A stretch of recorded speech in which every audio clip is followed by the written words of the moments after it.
भद्रक जिला पीरहाट थाना अंचल दिनक दिन भुशुड़े लगी आईन श्रृंखला परिस्थिति बढ़ी चली नाबालिका अपहरण मामला। अभियोगकारी बारंबार थाना को दौड़ी निराश होगा पर भाग्य को आदरी घरे बसी रोचंती। कहार झील अपहरण को 22 दिन बीती गला तो पुणी किए एक मास हेब निखोज होइछि पत्ता मिलुनी। पीरहाट पुलिस उपर भरोसा तुटाई सारे अंचलवासी। सारा दिन ट्यूशन जाइए लाउ फेरेनी घर को आम थाना बुझिलु केस कहले केस कर कौन एफआर देनु मु जाऊँ सब बेले से कहते आम बुझुचु जिते बड़े गला आम बुझुचु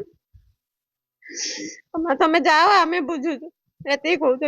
आम तो 16 तारीख दिन जा सका थाना एफआईआर देलु से कहले हो जाओ तुम झील धरिक आम देदेमु तो 16 तारीख कन्स्टाट आम 31 तारीख जा गलु से कहते आज हाँ धरनमु कही टाइम गड़े चलते ये आम एसपी ऑफिस जाइलु एसपी ऑफिस आडिशनल एसपी कथा झील धरिया भी एपर्तंत सी किसी करना 26 दिन है झील जीवार ये पुलिस कहते आम तदारक नौ खोजिक आणिक दमु आमती व्यस्त हुआ।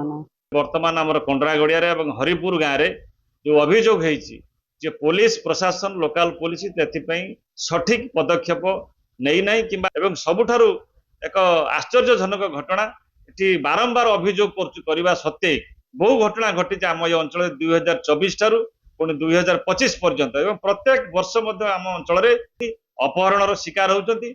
एप्रति लोकल पुलिस जी भी रोचे लोकल आईआईसी एथि पदक्षेप ना दरकार।